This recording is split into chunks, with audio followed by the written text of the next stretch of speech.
नमस्कार। प्राचीन भारतीय वैदिक ज्योतिष विज्ञान संस्थान की ओर से मैं डॉक्टर रविशंकर रवि आप सभी मिथुन राशि जेमिनी साइन वाले करोड़ों स्त्री पुरुषों जातक जातिकाओं का हार्दिक स्वागत करता हूं हमारे YouTube channel doctor Ravi online astrology classes में। दोस्तों, नया साल 2025 अब आने ही वाला है। आप में से हर व्यक्ति के मन में ये इच्छा अवश्य होगी कि नया साल 2025 उनके लिए कैसा जाएगा, ये वो पहले से जान लें। आपकी इसी जिज्ञासा का समाधान लेकर मैं डॉक्टर रविशंकर रवि आप सभी लोगों के समक्ष इस वीडियो में उपस्थित हुआ हूं। इस वीडियो के माध्यम से आज हम जानेंगे कि आने वाला नव वर्ष आपके लिए कैसा रहेगा, जेमिनी साइन मिथुन राशि वालों के लिए। इस नए साल में आप क्या क्या उपलब्धियां हासिल करने वाले हैं, कौन से महीने ऐसे हैं जब आपको सर्वाधिक लाभ होगा और कौन से महीने ऐसे हैं जब आपको सर्वाधिक सावधान रहने की आवश्यकता है, किस महीने में आपका स्वास्थ्य खराब होगा, किस महीने में आपको धन आएगा, किस महीने में आपकी शिक्षा पूरी होगी, आपके पर्सनल रिलेशन यानी प्रेम संबंध, पति पत्नी के संबंध कैसे रहेंगे। आज के वीडियो में हम इन तमाम बातों की पड़ताल करेंगे। साथ ही हम ये भी जानेंगे कि वो कौन से लोग होंगे जो नए साल में ग्रहों के राशि परिवर्तन से सर्वाधिक प्रभावित होने वाले हैं। यह वीडियो विश्लेषण चंद्र गणनाओं पर आधारित है, अर्थात गोचर पर आधारित है। अगले साल 4 बड़े ग्रह बृहस्पति, शनि, राहु, केतु अपना राशि परिवर्तन करने वाले हैं। तो इन ग्रहों के राशि परिवर्तन से मिथुन राशि के कौन से लोग सर्वाधिक प्रभावित होंगे, किस क्षेत्र में काम करने वाले लोग सर्वाधिक प्रभावित होंगे, इस वीडियो में इसकी पूरी जानकारी आपको मिलेगी। वीडियो थोड़ा लंबा होगा, पर यदि आप अपने ऊपर अगले साल 2025 में ग्रहों का क्या प्रभाव रहेगा ये विस्तार से जानना चाहते हैं तो वीडियो को बिना स्किप किए अंत तक देखें। वीडियो के मध्य में मैं आपसे कुछ निवेदन करूंगा, कुछ आपको जानकारियां दूंगा और उपायों वाले सेक्शन में वीडियो के अंत में मैं आपको एक जीवन मंत्र बताऊंगा जो सभी मिथुन राशि वालों को जीवन भर जापना है। इस मंत्र से आपको बहुत फायदे होंगे। कई सारे ग्रहों के उपाय भी बताऊंगा। तो चलिए समय नष्ट नहीं करते और प्रारंभ कर देते हैं आज का वीडियो। दोस्तों, सबसे पहले बात करेंगे आपके लग्नेश बुध की, और बुध साल की शुरुआत में आपके छठे भाव में है। 6 जनवरी तक बुध षष्ठम भाव में है। अब षष्ठम भाव होता है रोग ऋण शत्रु का स्थान, और राशि का स्वामी, चतुर्थ भाव का स्वामी यदि छठे चला जाए तो सबसे पहले तो आपको मानसिक पीड़ा देगा। बुध बुद्धि के कारक होते हैं, आपकी बुद्धि को मतिभ्रमित कर देंगे, अर्थात आपके डिसीजन, निर्णय गलत होंगे। आपके मन में चिंता, उद्वेग, विद्वेष, बहुत सारी बातें होंगी। आप सही समय पे सही डिसीजन नहीं ले पाएंगे। साथ ही आपको पेट के कुछ डिजीज हो सकते हैं या स्किन का प्रॉब्लम हो सकता है। बुध जब रोग देते हैं तो चमड़ी के रोग देते हैं। एक बीमारी होती है हर्पिस ज़ोस्टर, जिसके शुरुआती लक्षण आपको चमड़ी पर ही दिखाई पड़ते हैं। तो इस पूरे साल 2025 में कई बार ऐसे मौके आएंगे जब आपको स्किन का डिजीज होगा। कहाँ कहाँ, किस किस अंग पे होगा, ये हम आगे चर्चा करेंगे। नर्व की प्रॉब्लम हो सकती है। बुध स्नायु तंत्र अर्थात नर्वस सिस्टम को भी प्रभावित करते हैं। बुध कई बार वाणी के कारक हैं, इसलिए हकलाने या तुतलाने की समस्या भी देते हैं, वाणी में दोष देते हैं। तो साल के पहले महीने में 6 जनवरी तक आपको बुध थोड़े रोग दे सकते हैं। साथ ही आप कोई कर्ज भी ले सकते हैं या किसी व्यक्ति से आपकी शत्रुता भी हो सकती है। यदि आप कोई कंपटीशन, डिबेट्स वगैरह में जाते हैं तो वहाँ हार जाएंगे। यदि आप कोई प्रतियोगिता परीक्षा दे रहे हैं तो उसमें आप सफल नहीं होंगे 6 जनवरी तक। आपकी माता की तबीयत भी खराब होगी, माता का स्वास्थ्य तो प्रभावित होगा ही, साथ ही माता से आपके झगड़े भी हो जाएंगे, माता से दूरियां आने लगेंगी, माता से आपके विचार नहीं मिलेंगे और घर का सुख आपको कम मिलेगा जनवरी के महीने में 6 जनवरी तक। इसके बाद बुध आ जाएंगे आपके सप्तम भाव में, 7th हाउस में। अब राशि का स्वामी सप्तम भाव में आ जाए और सीधी दृष्टि डाले आपकी राशि के ऊपर, तो क्या होगा? आपका मन प्रसन्न हो जाएगा, बीमारियों का नाश हो जाएगा। जब बुध छठे भाव में थे तो आपके खर्चे बढ़ा रहे थे डॉक्टर्स के ऊपर, मेडिकल बिल्स के ऊपर, दवाइयों के ऊपर, लेकिन सप्तम भाव में आते ही ये सारे खर्चे बंद हो जाएंगे। बुध आपके स्वास्थ्य को बढ़िया करेंगे, आपकी सोचने समझने की शक्ति बढ़ जाएगी, आपकी वाणी में सुधार आ जाएगा, स्किन डिजीज खत्म हो जाएंगे, मन प्रसन्न रहेगा, आपका ऑरा प्रभाव क्षेत्र बढ़ जाएगा, माँ के साथ आपके संबंध बढ़िया हो जाएंगे, माता की तबीयत में सुधार हो जाएगा, घर का सुख आपको मिलने लगेगा। तो ये सब होगा 10 फरवरी तक। इसके बाद बुध पुनः अपना राशि परिवर्तन करके अष्टम भाव में चले जाएंगे और 28 फरवरी तक फिर से आपको कुछ गड़बड़ रिजल्ट देंगे। आपको लंबी चलने वाली स्किन की डिजीज होगी, मतलब पुरानी बीमारी फिर से लौट के आएगी। ससुराल पक्ष से आपके संबंध खराब हो सकते हैं। यदि आप कोई पीएचडी या रिसर्च वगैरह कर रहे हैं तो उसमें बाधा आ जाएगी। माता के साथ आपके संबंध फिर से खराब होंगे। ये सारे परिणाम आपको मिलेंगे 10 फरवरी तक। इसके बाद बुध एक बार पुनः अपना राशि परिवर्तन करके आपके 9th हाउस, नवम भाव, धर्म भाग्य भाव, पिता के स्थान में चले जाएंगे। पिता के स्थान में राशि का स्वामी चला जाए, चतुर्थ भाव का स्वामी चला जाए, केंद्र त्रिकोण राजयोग बनाता है।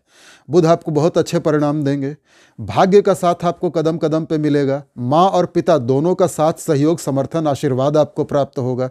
आपकी मानसिक स्थिति बड़ी अच्छी हो जाएगी। वाणी का विकार समाप्त हो जाएगा, रोग समाप्त हो जाएंगे, धार्मिकता बढ़ जाएगी, आपका ऑरा प्रभाव क्षेत्र बढ़ जाएगा।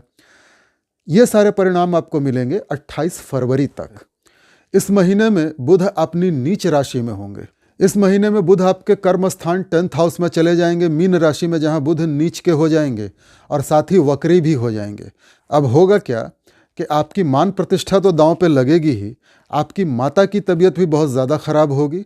आपको स्किन के डिज़ॉर्डर होंगे, और स्किन के डिज़ॉर्डर होंगे मतलब चमड़ी की बीमारी होगी, जांघ पर, घुटनों पर, घुटनों के पीछे पिंडलियों में, जिसको हम काफ मसल्स या मेडिकल टर्म में गैस्ट्रोनीमियस एंड सोलियस कहते हैं।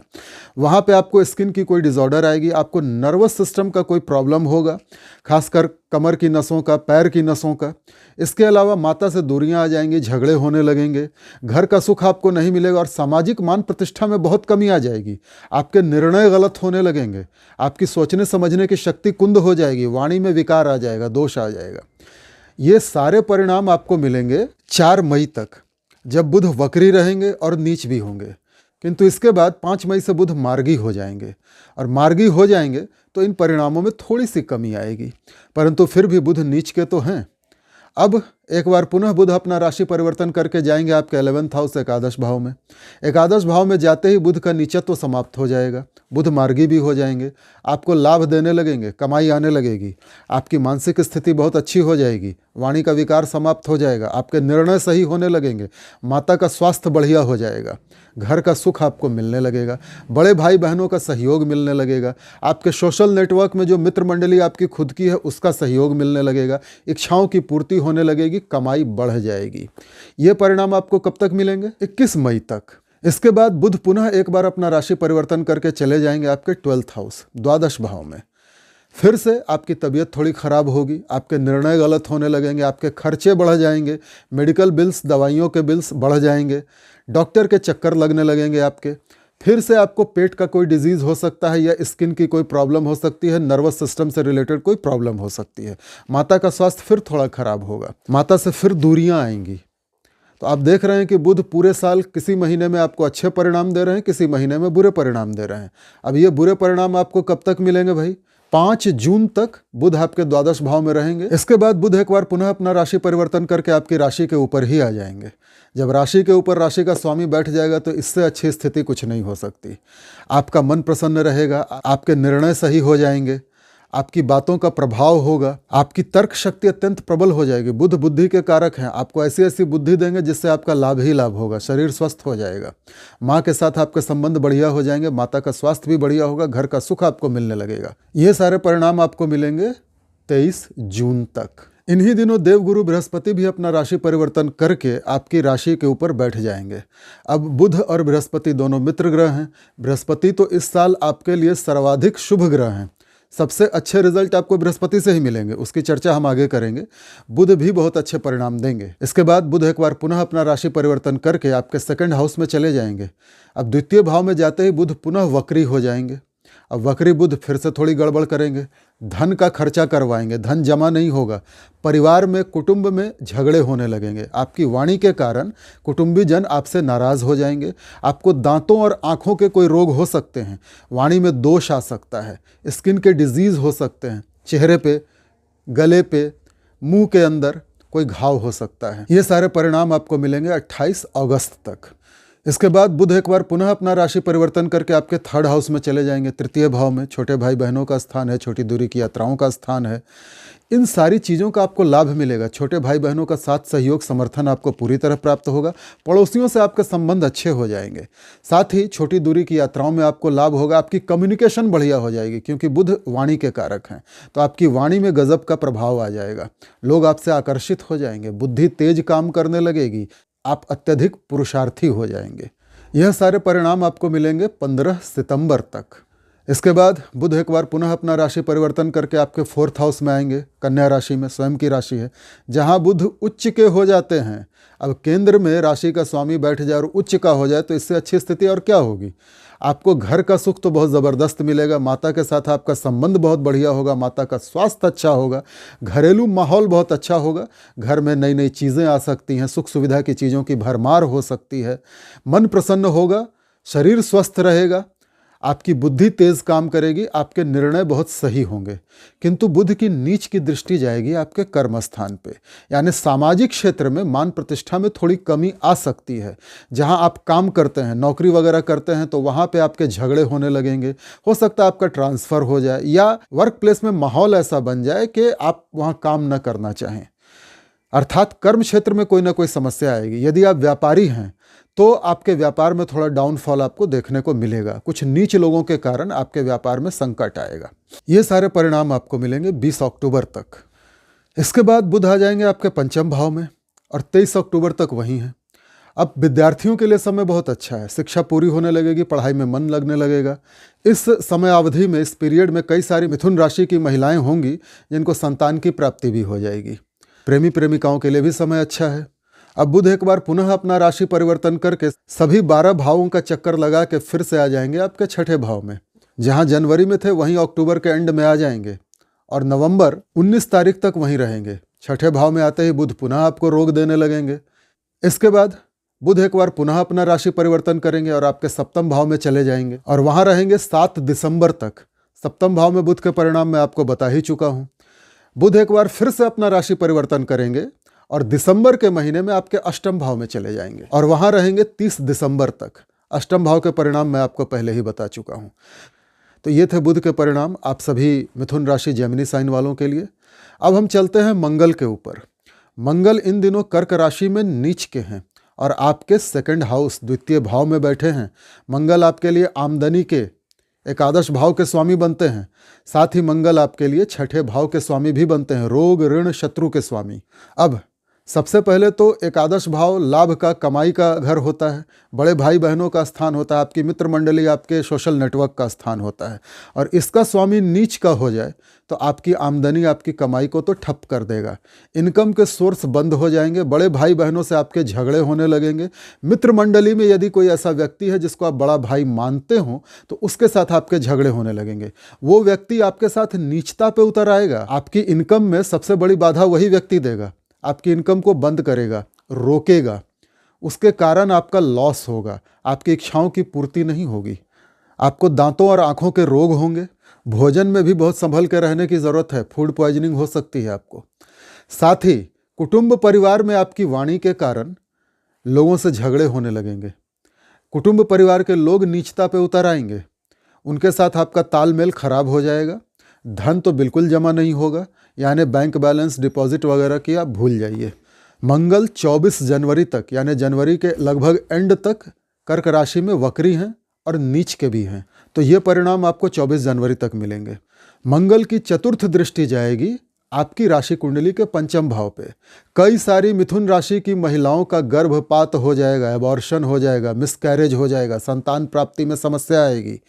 मिथुन राशि जेमिनी साइन वालों के अपने संतान से संबंध भी खराब हो जाएंगे, बच्चे विद्रोही हो जाएंगे, लड़ाई झगड़े पे उतर आएंगे, बच्चों से दूरियां आ जाएंगी, आइदर मेंटल डिस्टेंस और फिजिकल डिस्टेंस। बच्चे कहीं दूर जा सकते हैं पढ़ाई के लिए। बच्चों के स्वास्थ्य में भी बाधा आएगी, यानी उनका स्वास्थ्य खराब रहेगा।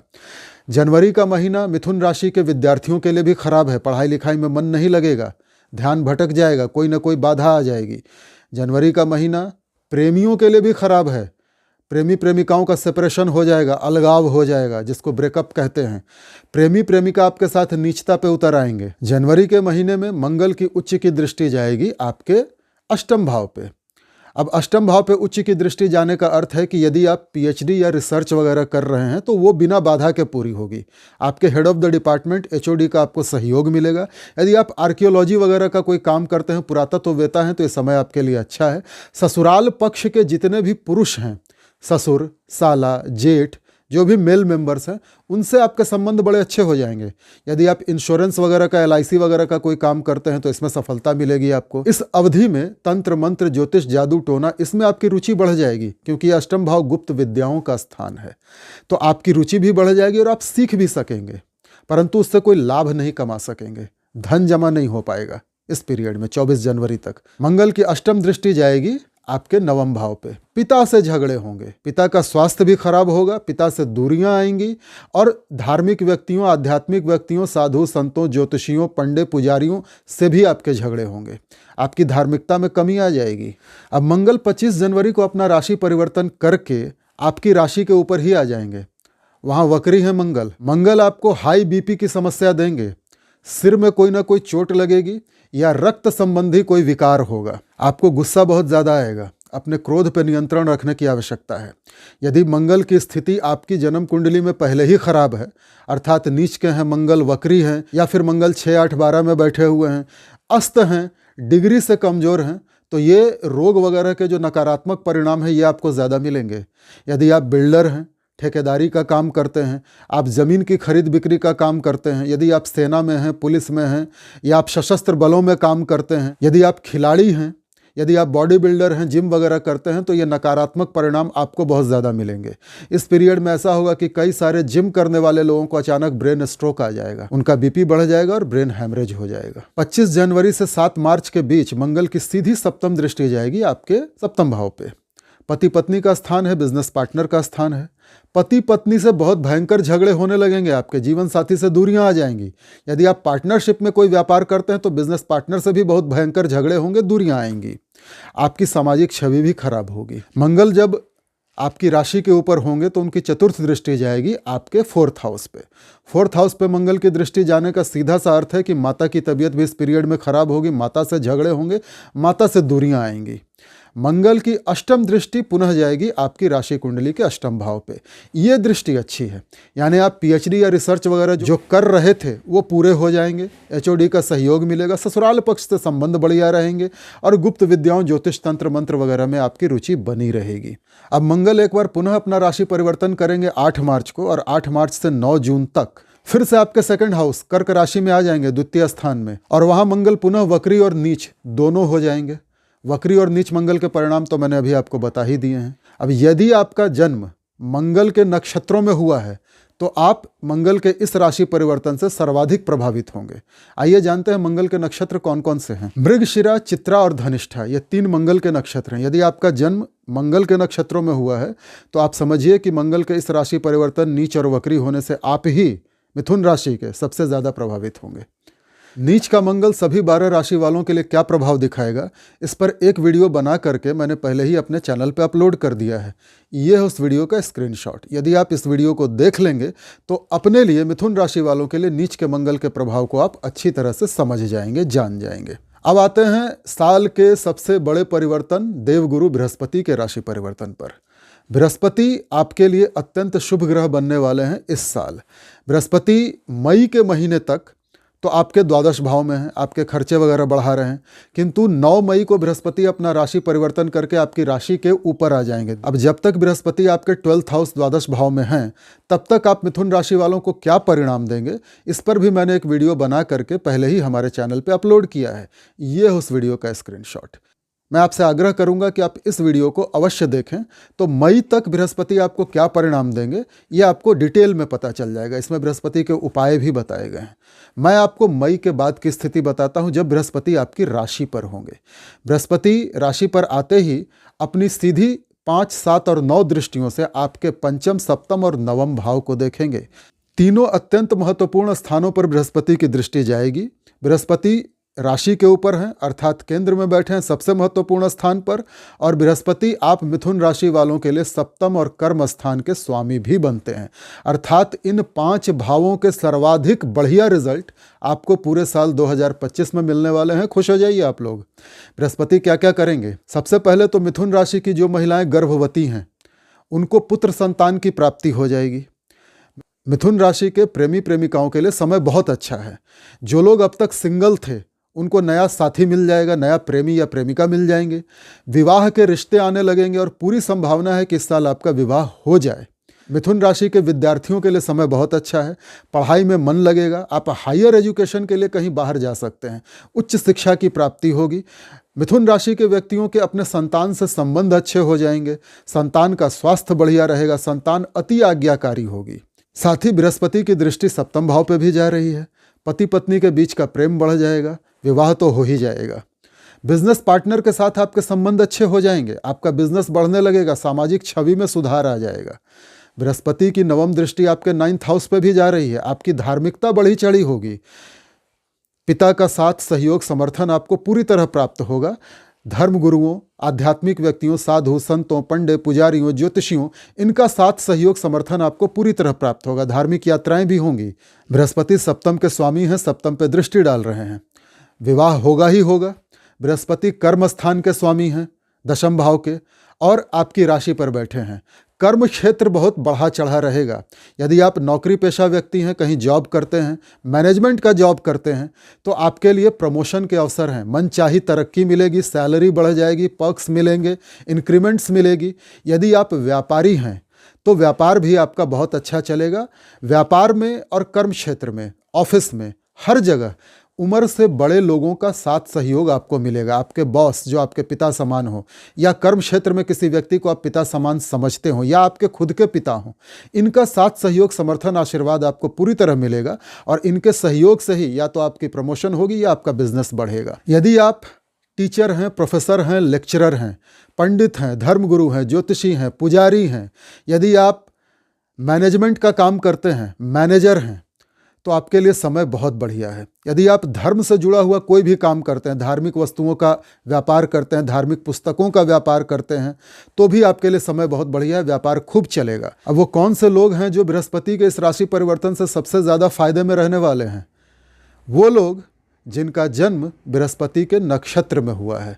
पुनर्वसु, विशाखा और पूर्वा भाद्रपद, ये 3 बृहस्पति के नक्षत्र हैं। यदि आपका जन्म इन तीनों नक्षत्रों में से किसी एक में हुआ है तो बृहस्पति इस साल 2025 आपको अत्यधिक लाभ देने वाले हैं। अब आते हैं वर्ष 2025 के दूसरे बड़े राशि परिवर्तन पर। शनिदेव का राशि परिवर्तन हो रहा है 29 मार्च को। अब तक शनिदेव आपके भाग्य भाव में बैठे हुए थे, अब कर्म स्थान में चले जाएंगे। अब भाग्य का स्वामी कर्म में जाना धर्म कर्माधिपति योग बनाता है, तो ये स्थिति भी बहुत अच्छी है। शनि बृहस्पति की राशि मीन में ही प्रवेश करेंगे और अगले 2.5 साल वहीं रहेंगे। शनि आपको स्टेबल इनकम देंगे। शनि शनय शनय धीरे धीरे लाभ देते हैं। लाभ तो देंगे पर धीरे धीरे देंगे और अस्थाई इनकम देंगे। आपकी धार्मिकता बढ़ जाएगी, मान सम्मान, पद प्रतिष्ठा बढ़ जाएगी। साधु संतों, पुजारियों, ज्योतिषियों, आध्यात्मिक व्यक्तियों और पिता का साथ सहयोग आपको पूरी तरह से मिलेगा। किंतु शनि अष्टम के भी स्वामी बनते हैं आपके लिए। अब अष्टम का स्वामी अष्टमेश परिवर्तन दिखाता है, अष्टम स्थान परिवर्तन का है, और अष्टम का स्वामी कर्म में जाकर बैठ रहा है। आपकी नौकरी में परिवर्तन होने वाला है, आपके व्यापार में परिवर्तन होने वाला है। हो सकता है अब तक जो काम आप कर रहे थे उसको छोड़ के कोई दूसरा व्यापार प्रारंभ कर दें, या अब तक जो नौकरी कर रहे थे उसको छोड़ के किसी दूसरी जगह नौकरी करने लगें, या आपका ट्रांसफ़र हो जाए। कोई ना कोई परिवर्तन अवश्य आएगा आपके कर्म क्षेत्र में, पर यह परिवर्तन, ये बदलाव आपके भले के लिए होगा, इससे आपका लाभ होगा। तो शनि पूरे साल 2025 आपको धीरे धीरे ही सही पर इनकम तो अवश्य देंगे, आपकी मान प्रतिष्ठा को बढ़ाएंगे, आपके लिए अच्छे हैं। शनि की तीसरी दृष्टि जाएगी आपकी राशि कुंडली के 12 भाव 12th हाउस पे। शनि खर्चे बढ़ाएंगे आपके। आप विदेश भ्रमण कर सकते हैं, अपने जन्म स्थान से दूर आपका जाना हो सकता है। इंपोर्ट एक्सपोर्ट का यदि आप व्यापार करते हैं तो उस व्यापार के चक्कर में आपको कई बार घर से बाहर, नेटिव लैंड से बाहर भी जाना पड़ सकता है, दूसरे राज्यों में, दूसरे देशों में। तो खर्चे तो जरूर बढ़ाएंगे शनि, पर ये खर्चे भी आपके भले के लिए होंगे। मतलब आपको कोई ना कोई लाभ होगा विदेश से। कई लोग जो विदेश जाने के इच्छुक थे वो विदेश चले जाएंगे, वीज़ा वगैरह मिल जाएगा उनको। कई सारे विद्यार्थी जो उच्च शिक्षा के लिए विदेश जाना चाहते थे वो भी चले जाएंगे।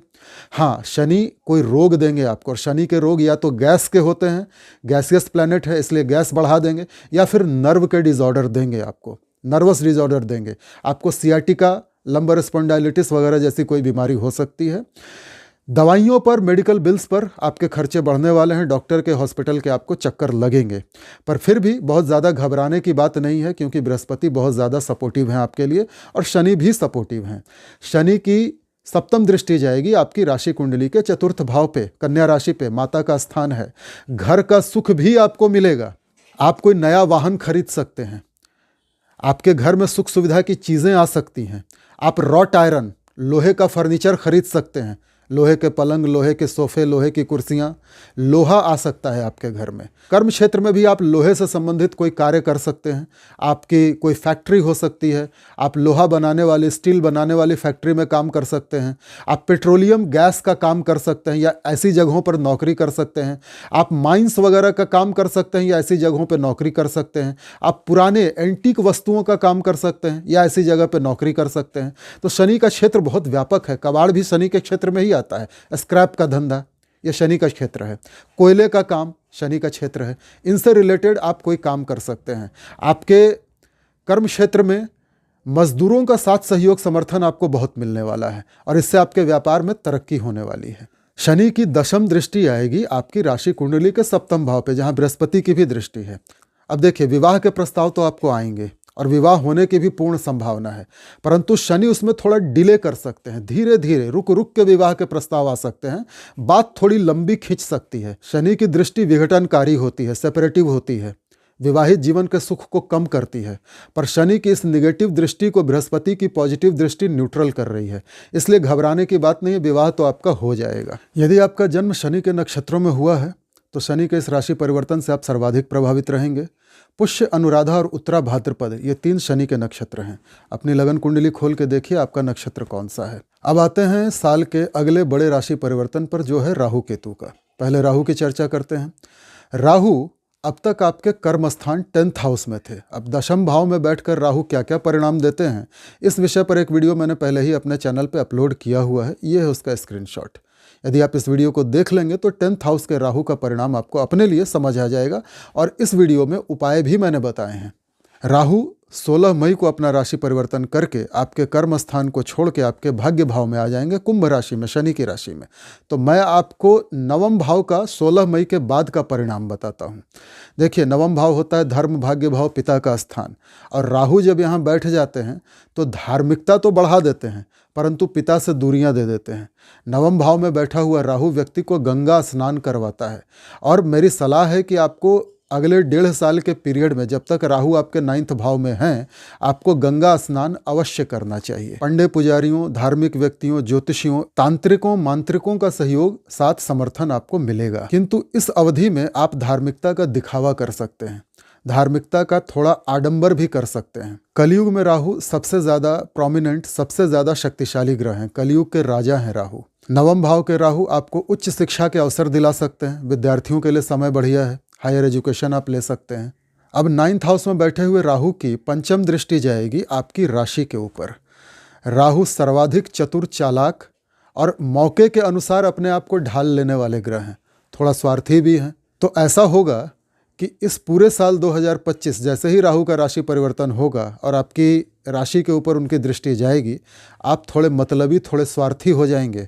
आपके दिमाग में हर समय अपनी तरक्की का विचार घूमने लगेगा। मैं कैसे आगे बढ़ूं, मेरी प्रोग्रेस कैसे हो, और अपनी तरक्की के लिए आप किसी भी व्यक्ति के साथ मेल मिलाप करने के लिए तैयार रहेंगे। एकदम अपोजिट नेचर के आदमी के साथ या एकदम अपोजिट धर्म, संस्कृति, खान पान, बोलचाल, रहन सहन, परिवेश वाले व्यक्ति के साथ भी आप अपने स्वार्थ के लिए, खुद को आगे बढ़ाने के लिए हाथ मिला लेंगे, गठजोड़ कर लेंगे। राहु आपको अति महत्वाकांक्षी बना देंगे।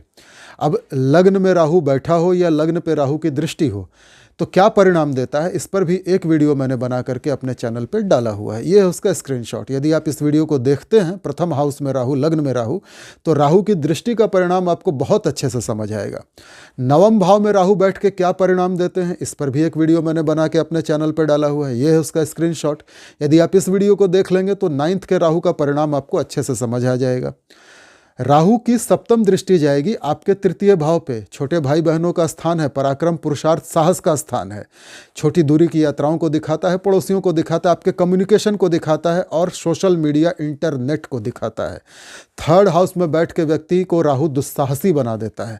3rd हाउस में यदि राहु बैठा हो या उसकी दृष्टि जा रही हो तो क्या परिणाम मिलते हैं, इस पर भी एक वीडियो बना के मैंने अपने चैनल पर डाला हुआ है। ये है उसका स्क्रीनशॉट। आप इस वीडियो को ज़रूर देखिए, आपको राहु के परिणाम अपने लिए अच्छे से समझ आएंगे। अब मैं थोड़ा सा संक्षेप में बता दूं। देखिए, थर्ड हाउस होता है इंटरनेट का, सोशल मीडिया का। तो सोशल मीडिया से जुड़कर जो लोग काम करते हैं उनके लिए समय अच्छा है, उनको बहुत लाभ मिलने वाला है। कलयुग में इंटरनेट के बिना किसी व्यक्ति का जीवन संभव नहीं है और इंटरनेट पूरा पूरा राहु के अधिकार क्षेत्र में आता है। राहु आपके कम्युनिकेशन को बहुत अच्छा कर देंगे। यदि आप पेंटर, गायक, गीतकार, कवि, शिल्पकार, मूर्तिकार इत्यादि हाथों से कोई काम करते हैं तो राहु आपको उसमें बहुत लाभ देने वाले हैं। मैं हमेशा कहता आया हूँ कि तृतीय, छठे और एकादश में उष्ण ग्रह विराजमान हो या उष्ण ग्रह की दृष्टि पड़ जाए, बहुत अच्छे परिणाम देती है। राहु की नवम दृष्टि आएगी आपकी राशि कुंडली के पंचम भाव पे, 5th हाउस पे। संतान की हानि करवा देगा, कोई मिसकैरेज, एबॉर्शन हो जाएगा महिलाओं का। मिथुन राशि के व्यक्तियों के अपने संतान से संबंध खराब हो जाएंगे, संतान से दूरियां आएंगी। पर अच्छी बात यह है कि बृहस्पति की भी दृष्टि वहां पड़ रही है, तो राहु की निगेटिविटी को बृहस्पति दूर कर देंगे। अब आपकी अपनी जन्म कुंडली में बृहस्पति और राहु में से जो ज़्यादा मजबूत होगा, जो अधिक शक्तिशाली होगा, उसी के परिणाम आपको मिलेंगे। प्रेमी प्रेमिकाओं के लिए भी खराब हो जाएगा समय, सेपरेशन आ जाएगा, दूरियां आ जाएंगी। विद्यार्थियों के लिए समय खराब हो जाएगा, पढ़ाई में मन नहीं लगेगा। पर मैं फिर कहता हूं, ये सारी चीज़ें बृहस्पति की दृष्टि से न्यूट्रलाइज होंगी। बृहस्पति और राहु में से जो ज़्यादा शक्तिशाली होगा उसी के परिणाम आपको मिलेंगे। यदि आप सोशल मीडिया से जुड़ के कोई काम करते हैं, यदि आपका जन्म राहु के नक्षत्रों में हुआ है, राहु के नक्षत्र क्या क्या हैं? स्वाति, आर्द्रा और शतभिषा। यदि आपका जन्म इन 3 नक्षत्रों में से किसी एक में हुआ है तो राहु के इस राशि परिवर्तन से आप सर्वाधिक प्रभावित होंगे। यदि आप ड्रग्स का धंधा करते हैं, बीड़ी सिगरेट का कारखाना है आपका, या फिर आप शराब वगैरह बेचते हैं, तो भी आप इस राहु के राशि परिवर्तन से सर्वाधिक प्रभावित होंगे। अब राहु के काउंटर पार्ट केतु पर आ जाते हैं। केतु आपके 3rd हाउस में बैठने वाले हैं।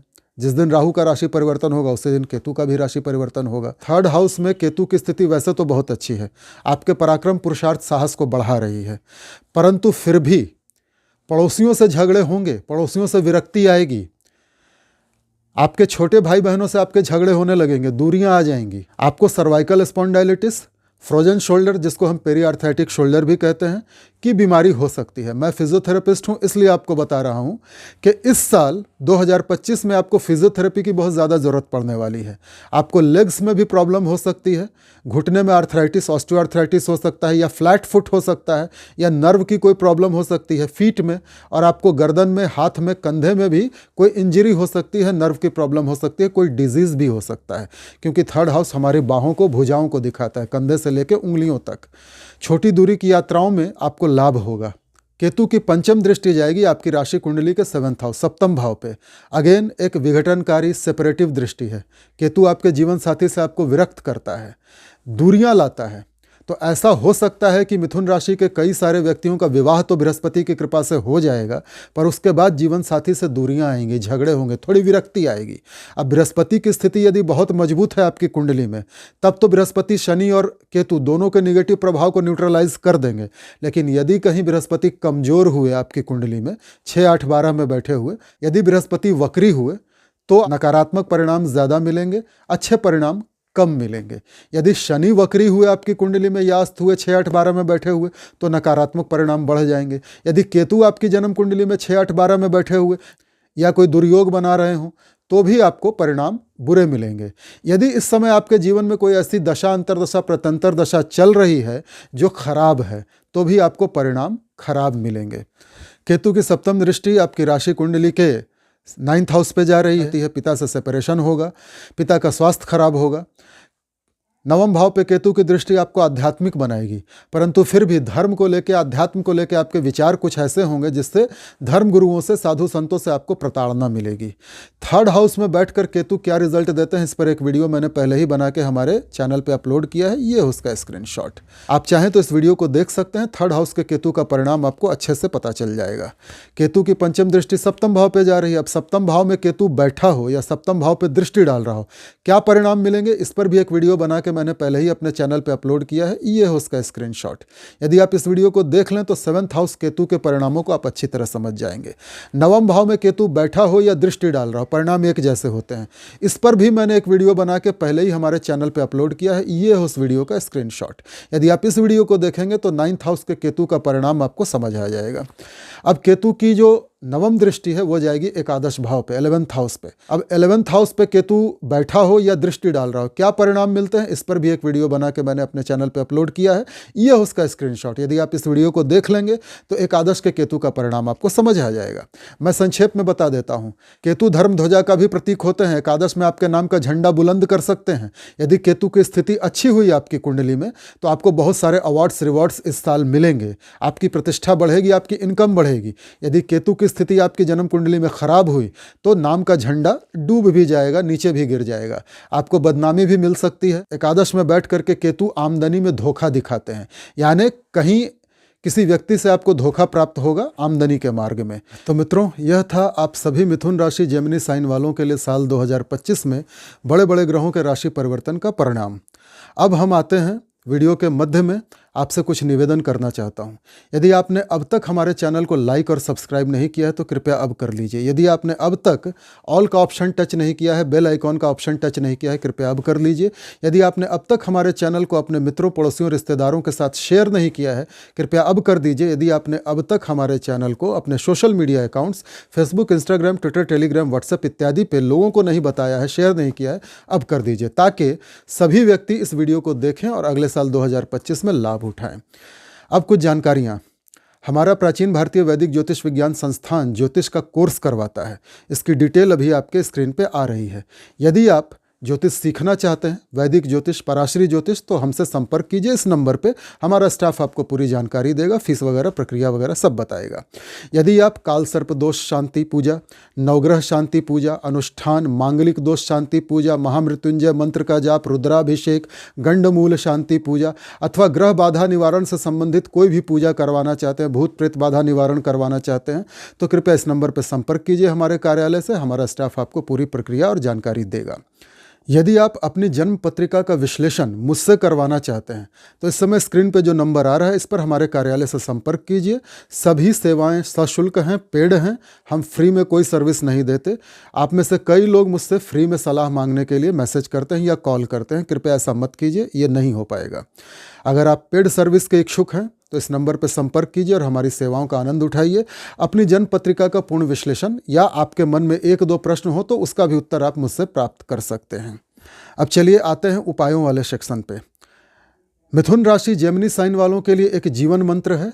ये है वो जीवन मंत्र। यदि आप इस जीवन मंत्र का आजीवन जप करते हैं, एक माला प्रतिदिन, तो ये आपके लिए बहुत अच्छा रहेगा। बुध ग्रह हमेशा आपके पक्ष में रहेंगे। अब बृहस्पति, शनि, राहु, केतु का उपाय वैसे तो मैं कई बार पहले भी बता चुका हूँ।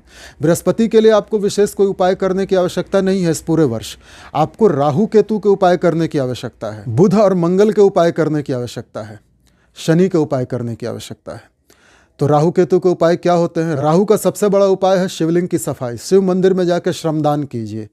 जो उपाय मैं खुद करता हूँ वही दूसरों को भी बताता हूँ। शिव मंदिर में नित्य सेवा दीजिए। देवी कवच, अर्गला स्तोत्र, कीलक स्तोत्र का पाठ कीजिए। राहु का सर्वश्रेष्ठ उपाय है। नशे की चीज़ें, बीड़ी, सिगरेट, खैनी, तंबाकू, गुटखा, ये नशा करने वाले लोगों को दान दीजिए। किसी को शराब पिलाइए मुफ्त में। राहु का सर्वश्रेष्ठ उपाय है। इससे राहु काबू में रहेंगे। काले कुत्ते को, ये तीनों के लिए बता रहा हूँ, राहु, शनि और केतु तीनों के लिए, दो रंगे कुत्ते, चितकबरे कुत्ते या काले कुत्ते को बिस्किट खिलाइए, रोटी खिलाइए। ये राहु, शनि, केतु तीनों को शांत रखेगा। कुत्ते को मारे नहीं। यदि कुत्ता मल मूत्र आपके दरवाजे पे विसर्जन करके जाता है तो उसको अपने हाथों से साफ करें। अब शनि के उपाय, पीपल के वृक्ष में तांबे के लोटे से जल अर्पण कीजिए शनिवार के समय संध्या 6 बजे के पश्चात, और ओम पिप्पलादाय नमः मंत्र का जाप करते हुए जल चढ़ाइए। शनि काबू में आ जाएंगे। हनुमान जी की पूजा कीजिए। हनुमान चालीसा, बजरंग बाण, सुंदरकांड का पाठ कीजिए। शनि काबू में आ जाएंगे। गरीब लोगों को, मजदूरों को, अपाहिजों को, बूढ़े लोगों को, निस्सहाय लोगों को, जाड़े के दिन आ गए हैं, कंबल का दान कर दीजिए। काले कंबल का, सरसों के तेल का या तिल के तेल का दान कर दीजिए। हमेशा इनकी सहायता कीजिए, शनि काबू में रहेंगे। लेबर क्लास की हमेशा मदद कीजिए। केतु के उपाय, केतु के लिए नेत्रहीन व्यक्ति की सहायता कीजिए। गणेश जी, भगवान गणेश पर दूर्वा और 2 मोदक चढ़ाइए। गणपति अथर्व शीर्ष का पाठ कीजिए। बुध के उपाय भी सेम है। गणेश जी की पूजा करने और गणपति अथर्व शीर्ष का पाठ करने से बुध भी काबू में रहते हैं। साथ ही किसी किन्नर को हरी चूड़ियाँ, हरी साड़ियाँ वगैरह दान किया कीजिए। किन्नर का आशीर्वाद लीजिए, बुध काबू में रहेंगे। बच्चे को खिलौने दीजिए। ओम बुम बुधाय नमः मंत्र की 1 माला प्रतिदिन जाप कीजिए। बुध काबू में रहेंगे। ओम कैंग केतवे नमः की एक माला जाप कीजिए। ओम रांग राहवे नमः की एक माला जाप कीजिए। ओम शंख शनैश्चराय नमः की एक माला जाप कीजिए। ओम अंग अंगारकाय नमः मंत्र की एक माला प्रतिदिन जाप कीजिए। लाल कपड़ा, लाल फूल, मसूर की दाल, गुड़ ब्राह्मण को दान कीजिए। रक्त दान कीजिए, जमीन का दान कीजिए, सोना दान कीजिए, तांबा दान कीजिए। जिसमें आप समर्थ हों वो चीज़ दान कीजिए। हनुमान जी की पूजा की, शनि के जो उपाय हैं वही मंगल के भी उपाय हैं। बजरंग बाण, हनुमान चालीसा और सुंदर कांड का पाठ नियमित रूप से करिए। हनुमान जी के चरणों में सिंदूर चढ़ा के सिंदूर का टीका स्वयं लगाइए। मंगल काबू में रहेंगे। आशा करता हूँ वीडियो आपको पसंद आया होगा। नमस्कार।